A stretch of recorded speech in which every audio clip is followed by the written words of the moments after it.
King कौन? इस तख्त के असली दावेदार की तलाश में जारी है ये जंग, जिसका फैसला करेंगे दिव्या दत्ता और जसपाल भट्टी। अपने तीर तलवारों के साथ तैयार हैं आज की जंग के दो महारथी। सो प्लीज वेलकम रौफ लाला और सलीम अफरीदी। इस जंग का पहला राउंड है स्टैंड अप कॉमेडी का,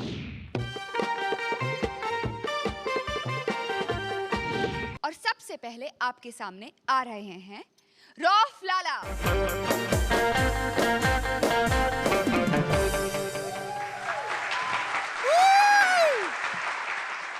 ये ऊ की आवाज जो आप लोगों ने मुझे सिखाई है ना, कल मैं कमरे में आया ना, भट्टी साहब अपने कर रहा था बराबर में काशिफ था, काशिफ निकल के आया, बोला लाला भाई मैं समझा कुत्ते बन गए क्या। आज चलते हैं बच्चों की तरफ। बच्चे जो हैं वो अमीरों के दो होते हैं, अक्सर देखें आप, इसलिए कि वो बेचारे मुल्क में कम रहते हैं, ज्यादातर बिजनेस के सिलसिले में बाहर। हमारे यहाँ के गरीबों के 12 बच्चे क्यों होते हैं, कोई काम ही नहीं है।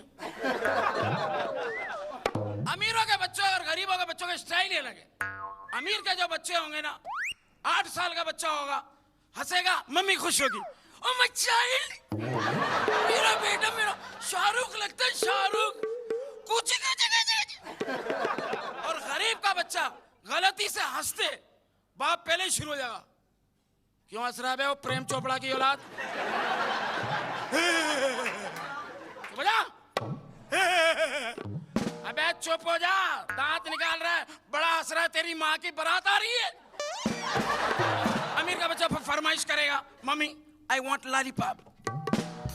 नो बेटा नहीं खाते, दांतों में कीड़ा लग जाता है। No no no. गरीब का बच्चा गोला गंडा खा लेगा, गोला गंडा भी खा लेगा। जवान का बच्चा सब मिट्टी भी खा रहा है, मिर्ची भी खा रहा है, ये बड़ा पेट यूं जा रहा है। अच्छा इनके पेट में कीड़े नहीं होते, हंसते होते हैं, सांप होते हैं। डॉक्टर तो इलाज करता ही नहीं, बोला भाई हमारी तरफ से छुट्टी, सपेरे के पास ले जाओ। अच्छा अमीर के बच्चे स्कूल में जाएंगे, पोएट्री सुनाएंगे, सर कहेंगे पोएट्री सुनाओ, सुनाएंगे। Tinkle tinkle little star how I wonder what you want. और गरीब का बच्चे को मास्टर ने कहा खड़ा हो, हंसते, मास्टर होगा अपने घर का, पोएट्री सुनाओ, कोई पोएट्री सुनाओ। अब क्या वो किस तरह सुनाएगा?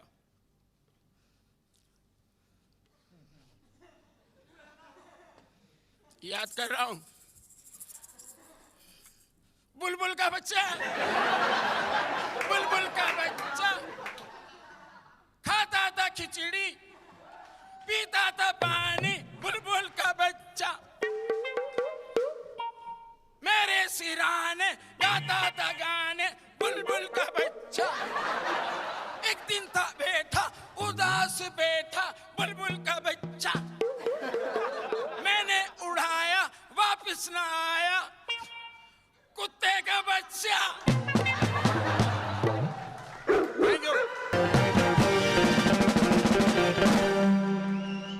और अब समय है मार्क्स जानने का। तो राउफ, एक होते हैं अमीरों के नंबर, एक होते हैं गरीबों के नंबर। तो क्योंकि मुझे इसमें थोड़ी गुर्बत ज़्यादा दिखाई दी, तो मैं आपको गरीबों वाले नंबर दे रहा हूँ। रौफ जी, फॉर अ चेंज अच्छा लगा, नहीं तो ज़्यादातर क्या हो रहा है पिछले हफ्तों से कि हम लड़का लड़की के ही सब्जेक्ट सुन रहे हैं। मैं तो चेंज करके चलता हूँ, क्योंकि रौफ लाला परफॉर्म कर रहे हैं, इसलिए जो आपकी उम्मीदें हैं हमारी आपसे वो थोड़ी सी और ऊंची हैं। I would give you 7। Thank you.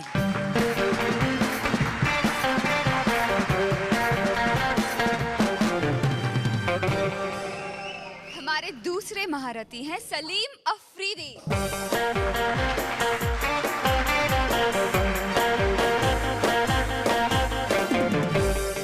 Amitabh Bachchan ने बहुत पहले कहा था कि जिसकी बीवी मोटी उसका भी बड़ा नाम है, जिसकी बीवी काली उसका भी बड़ा नाम है, पीली नीली ऊदी। लेकिन वो औरतों के बारे में कहा था। मैं मर्दों के बारे में कुछ कहना चाहता हूँ कि मर्द कोई मोटा होता है, कोई पतला होता है, कोई लंबा होता है, कोई छोटा होता है, कोई काला होता है, कोई गोरा होता है, कोई गंजा होता है, कोई अंधा होता है, कोई कुछ होता है। तो हर तरह के मर्द होते हैं, हर तरह के जिसामत होती है, लेकिन उसमें फ़र्क होता है, कुछ फ़ायदे कुछ नुकसान होते हैं। सबसे पहले लेते हैं हम बहुत मोटे आदमी और बहुत पतले आदमी के क्या फ़ायदे और क्या नुकसान है। बहुत मोटा आदमी बिल्डिंग से गिरे तो फटके मरता है। पतला आदमी बिल्डिंग से करे तो रास्ते में खौफ से ही मर जाता है। मोटा आदमी बेड पर सोए, खुद सोता रहता है, बीवी जागती रहती है, क्योंकि बीवी के लिए जगह ही नहीं बचती और डर भी होता है कहीं करवट में दब के मर ना जाऊं। और पतला आदमी बेड पर सोए, खुद जागता रहता है, क्योंकि बीवी के बाद भी 2 आदमियों की जगह और बचती है। अब लीजिए नाटे में और लंबे में क्या फर्क है। नाटा आदमी बस के रश में बीवी की गोद में भी बैठ सकता है और लंबे आदमी की गोद में बीवी के साथ बच्चे भी आ सकते हैं। गोरे आदमी के सारे बच्चे गोरे होते हैं, काले आदमी का एक बच्चा भी गोरा निकला, घर में झगड़े होते हैं। अब आते हैं लंबे बाल वाले और टकलों की तरफ। लंबे बाल वाला सर बहुत खुजाता है क्योंकि जुएं पड़ जाती हैं। टकले को देखकर दूसरे के हाथ खुजाता है, दूसरे टपलियां पड़ती हैं। अब आते हैं बदमाश आदमी और शरीफ आदमी की तरफ। बदमाश आदमी पुलिस को देखकर दूर भागता है, शरीफ आदमी और दूर भागता है। अब आते हैं चश्मे वाले और बगैर चश्मे वालों की तरफ। चश्मे वाले जाहिल भी हों तो पढ़े लिखे लगते हैं शक्ल से, और चश्मे वाले अगर पढ़े लिखे भी हों, बास चश्मे वाले अगर पढ़े लिखे भी हों, शक्ल से सुरिंदर ही लगते हैं। अब आते हैं दाढ़ी मूछ वाले और बगैर मूछ वाले की तरफ। दाढ़ी मूछ वाले की मूछ से पता लग जाता है ये बंदा घर से क्या खा के आया है, और बगैर मूछ वाला खा के भी आया तो लगता है घर से भूखा आया है। Thank you. अब जानते हैं जजेस ने दिए हैं सलीम अफरीदी को कितने मार्क्स। बहुत अच्छे आपने कंपैरिजन किए। कंपैरिजन राउफ ने भी बहुत अच्छे किए थे, लेकिन राउफ में कभी कभी मुझे लग रहा था कि जैसे वो जब कंपैरिजन कर रहे थे कई बार वो गरीबी का मजाक उड़ रहा था उसमें, तो वो मुझे थोड़ा सा अच्छा नहीं लग रहा था। तो मेरी तरफ से आपको 7 number. Thank you. 6. Stand up comedy के राउंड में रौफ लाला को मिले हैं 11 मार्क्स और सलीम अफरीदी को मिलते हैं 13 मार्क्स। शुरू करते हैं इस जंग का दूसरा राउंड जो है जुगलबंदी का, और विषय देंगे हमारे जजेस। तो करने एक दूसरे का मुकाबला दोनों महारथी आ रहे हैं स्टेज पर एक बार फिर से। Please welcome.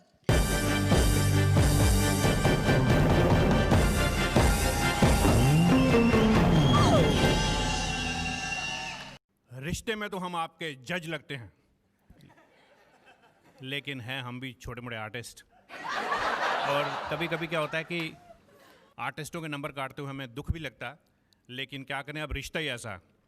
तो अगर रिश्ते में बहुत सी ऐसी बातें करनी पड़ती हैं, तो आज का टॉपिक है आपका जुगलबंदी का रिश्तेदारी है, रिश्तेदार।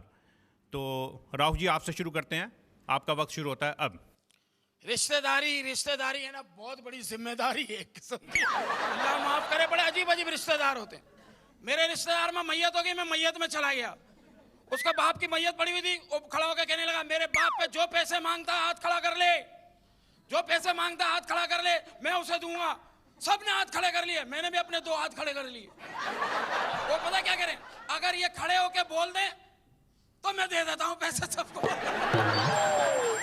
रिश्तेदारी असल में मैं आपको सही, रिश्तेदारी हर किस्म की हो सकती है। कपड़ों में आपस में रिश्तेदारी होती है।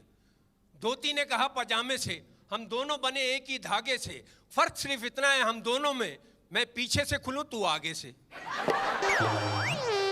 तो रिश्तेदारी तो मेरी सनपटा से करने को दिल चाह रहा है। अच्छा, तबलों में भी आपस में रिश्तेदारी है। वो बड़ा वाला दादा है और दरमियान वाला उसका अब्बा है, बाकी दोनों बेटे हैं और खुद सुरिंदर इनकी माँ है। तो रिश्तेदारी सही कह रहे हैं, रिश्तेदारी ऐसी चीज है, हकीकत है। मेरा एक दोस्त है, रिश्तेदार भी है, दोस्त भी है, रफीक काणा। मैंने कहा रफीक काणे, कह रहा काणा वाला नहीं बोल, तेरे से ज्यादा देखता हूँ। मैंने कहा कैसे ज्यादा देखता है? बोले तुझे मेरी एक आंख नजर आती है। मैंने कहा हाँ, मुझे तेरी दो नजर आती है। वही रफीक काणा एक दिन आ गया, कह रहा यार दांत में बहुत दर्द हो गया लाला भाई। मैंने कहा क्या हुआ? सारी रात जाग के गुजारता हूँ, क्या करूँ? मैंने कहा कुछ नहीं कर, चौकीदार बन जा। तो ये इस किस्म की रिश्तेदारियां होती है। मेरे एक रिश्तेदार हैं, वो आए अपनी बेटी का रिश्ता लेके। बीवी भी रिश्तेदार होती है और माशूका भी रिश्तेदार होती है। माशूका और उसके बाप का रिश्ता जो होता है वो अजीब होता है। किसी ने बड़ा अच्छा शेर कहा है कि खुदा करे हसीनों के बाप मर जाएं, मौत का बहाना हो हम उनके घर जाएं। तो रिश्तेदारों की बात ये होती है कि हमारे यहाँ आटे की बड़ी शॉर्टेज है।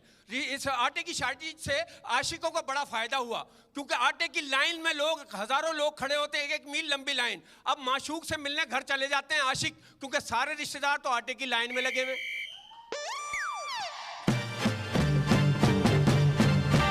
देखते हैं रौफ लाला और सलीम अफरीदी जजेस से रिश्ता बनाने में कितने सफल रहे। दिव्या जी। रफ भाई, मुझे लगा आपने बहुत इन्जॉय करके किया इससे, कनेक्शन भी बहुत अच्छा था। बीच में कहीं पर रिश्तेदारियां हल्की सी चली गई थी, लेकिन आप वापस ले आए थे उसे। But the basic point was it was very nice. Salim ji, आपने आई नो ये जो आप गैग्स करते हैं या स्टैंड अप करते हैं, इसमें बहुत सारी चीज़ें होती हैं जो कई बार इम्प्रॉम्प्टो नहीं आती, लेकिन आपको बहुत सारा सामान याद रख के जहन में रखना होता है। लेकिन फिर भी आई वुड अप्रिशिएट अगर आप उसे कहीं ना लिख कर पढ़ें तो मुझे ज़्यादा अच्छा लगेगा। किसी ने बड़ा अच्छा शेर कहा है कि खुदा करे हसीनों के बाप मर जाएं, मौत का बहाना हो। रिश्तेदारी ऐसी चीज है, हकीकत है। मेरा एक दोस्त है, रिश्तेदार भी है, दोस्त भी है, Rafiq काणा। I will feel it's more natural, more impromptu. I'll cut your marks for that. So, 6 for you. 7 for you, Raf bhai. मैं इसका ज़्यादा विश्लेषण नहीं करूँगा, इसका एनालिसिस नहीं करूँगा, क्योंकि वो जो दिव्या जी ने एनालिसिस किया वो बिल्कुल करेक्ट है। और मेरे मार्क्स जो राउफ के लिए हैं वो है 7, आपके लिए है 5। Thank you.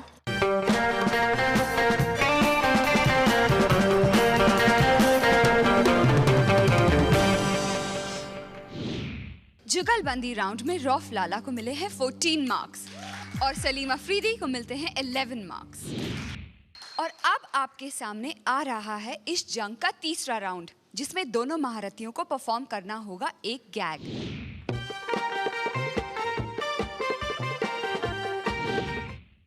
तो सबसे पहले आपके सामने आ रहे हैं रौफ लाला।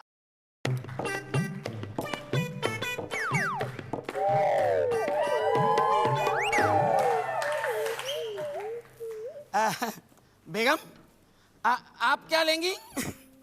मैं कोल्ड ड्रिंक लूंगी। Cold drink? और आप क्या लोगे जान?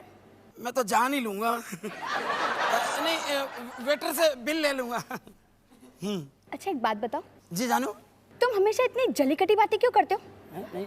आपको पता है मेरे सहेली के बॉयफ्रेंड उनकी कितनी तारीफ करते हैं, और एक आप हैं जो तारीफ ही नहीं करते। कल मैंने कितनी तारीफ की थी कि तुम्हारी सहेली टीना बहुत ही अच्छी है। उसकी नहीं, मेरी। अच्छा, कोशिश करता हूँ, काम बहुत मुश्किल है। अच्छा, एक बात बताओ। हाँ जी। मैं चलती हूँ तो कैसी लगती हूँ? चलती हो तो कैसी लगती हो? बिल्कुल रॉकेट लगती हो, रॉकेट। Thank you. अच्छा बताओ, मेरे कान कैसे लगते हैं? चक्री जैसे। Thank you. और मेरी आंखें कैसी लगती हैं? पटाखा। Thank you. और मेरे होठ कैसे लगते हैं? फुलझड़ी। Thank you so much. अच्छा ये बताओ, मैं पूरी की पूरी कैसी लगती हूँ? बम लगती हो, बम। अरे कहाँ जा रहे हो? तुम यहीं बैठो, मैं माचिस लेके आता हूँ। क्या?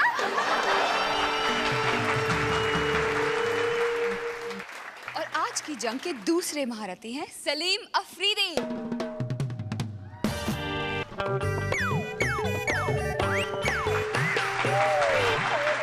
ईद आ गई है बड़े धूमधाम से, उछल पड़ा हूं मैं सवैयों के नाम से। ईद की सच्ची खुशी तो दोस्तों की दीद है, माशूका से ना मिले तो खाक ईद है। पकानी थी सवैया दाल कैसे पकेगी, आज तो मेरी मम्मा से ईदी मिलेगी। मामा मामा मामा मामा ईदी दो। अरे बेटा, लेकिन आज ईद नहीं है। आज ईद है, आज ईद है, आज ईद है। नहीं बेटा, आज ईद नहीं। आज ईद है, ईद है, कसम से ईद है। मैंने कहा ना, आज ईद नहीं है। है। तुम इतने यकीन कैसे कह सकते हो? मैंने खुद देखा है, पापा पड़ोस वाली आंटी से गले मिल रहे थे। तीसरे राउंड के मार्क्स जानने से पहले आज की जंग के दोनों महारथियों को एक बार फिर से स्टेज पर बुलाते हैं।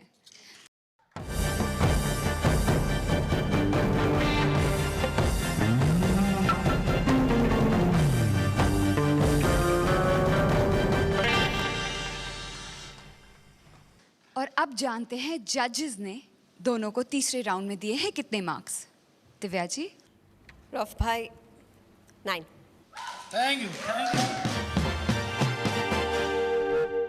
आपके लिए 8। Thank you sir. Salim ji आपके लिए 8। आपके लिए 5।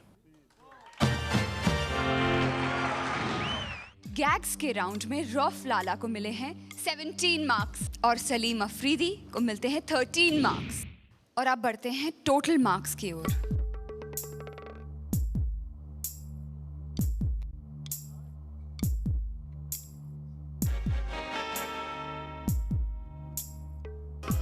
सलीम अफरीदी को मिलते हैं 37 मार्क्स।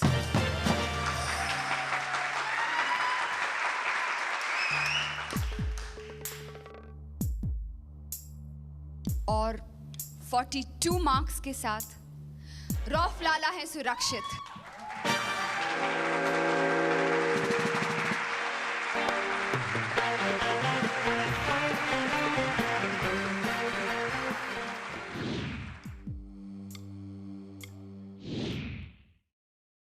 सलीम भाई बार बार जाते हैं खाई में, आपको कैसा लग रहा है? हमेशा आप वापस आते हैं विद द बैंग, सो कई बार it's a downer I know, but हमेशा आप एक नए जज्बे के साथ आते हैं। I am very proud of that, but how does it feel? I am sorry to ask you that. पता नहीं क्यों आज लाला से हारना बुरा नहीं लग रहा, पहली दफ़ा।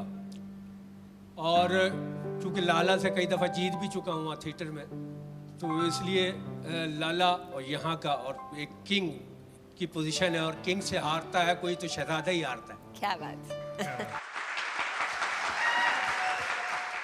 अब बात ये कि आदमी अपनी पूरी सी कोशिश करता है, ट्राई करता है। अब वो जैसे आपने टॉपिक दिया था रिश्तेदारी का, तो खाई में मेरे रिश्तेदार रहते हैं, उनसे मिलने जाता हूँ। इंशाल्लाह कोशिश करूँगा वापस आऊँ, लेकिन मैं पिछली दफ़ा जब गया था तो अपने रिश्तेदारों को खाई में ये कह के आया था, बीच में से सुरंग बना लो, बाहर कहीं और निकलने का रास्ता। तो वो अगर ना मुकम्मल हुआ तो फिर मैं वापस आऊँगा। हम आपसे जल्द मिलते हैं। Thank you. All the best. Thank you. Salim Afridi नहीं बचा पाए अपने आप को और फंस चुके हैं खतरे की खाई में।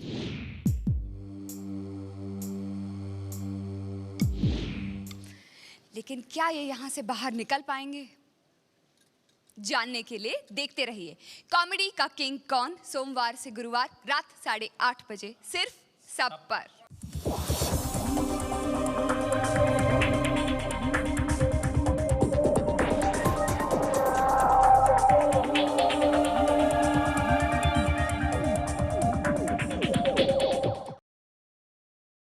For more updates, subscribe to our channel, click the show links and enjoy watching the videos.